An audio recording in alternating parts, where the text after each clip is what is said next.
In this video, you will see how I am making a youth sermon for the summer break. A sermon where I will summarize the last year, but also our last season of our youth group. And why I'm needing a children's toy for that sermon. Coming up.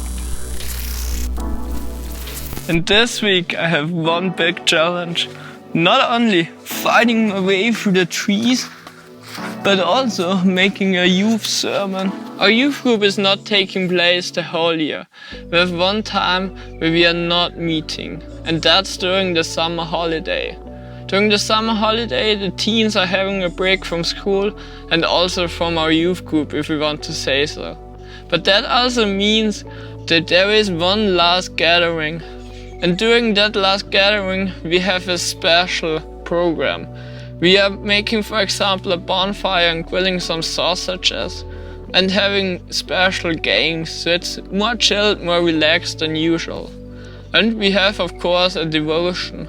And in this devotion, I try to summarize the last year. For example, where were difficulties in the last year? How would they describe the last year with just one word? But I also ask them what they are still remembering from our devotions. And for that I will use a story which is in Mark, where the disciples are on a lake and suddenly a storm comes up. And then Jesus walks on the lake, but he's not going straight to the disciples. First he's walking past them. So the disciples are seeing that Jesus is there, but he's walking besides them, he's not coming to them. And for me, this is one of my favorite stories in the Bible. And that story I will use for summarizing the year. So I will show the teens that Jesus is always there, but we are not seeing Jesus always. Especially in our difficulties, it's really easy to forget Jesus, to forget that Jesus is there. And I think that's also the reason why Jesus walked past the disciples.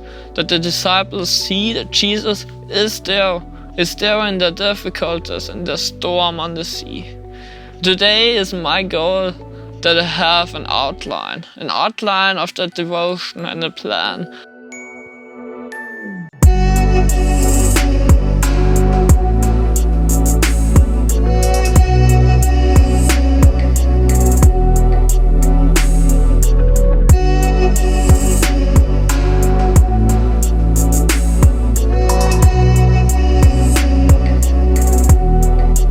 Today also something tragic happened. I missed a great deal on a lens I wanna have. In total it was $200 off, but I wasn't sure if I should really buy it, so I waited, and then the deal was over because there weren't any more on stock. That really annoys me, but on the other hand I can do much of my videos with this lens, so I'm not really needing it. It would be better for the quality, but I'm not really needing it, so maybe it's better that I missed it, so I have more money. Also, I finished the first draft of the outline of my sermon. And for the sermon I stole this children's toy, because it helps me illustrate one key point of my sermon. The point how life goes. That life is not always a straight line.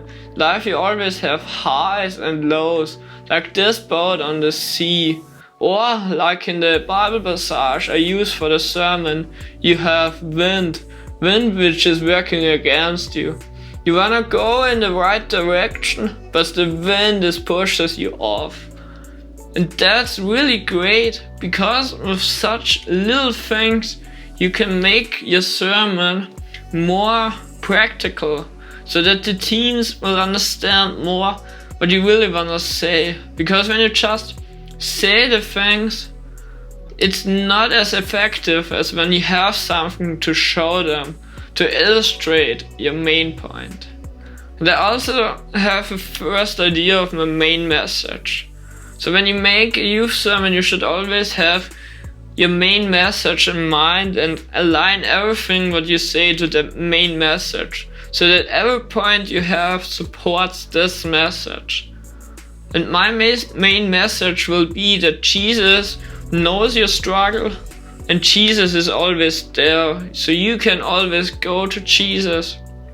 and ask him for help. And everything I say will support this main message. So I will ask them questions. For example, what struggles did they had during the last year? So they have already struggles in mind and it will be more personal for them. And then of course I will show them what Jesus did to the disciples. That will be my focus on this story.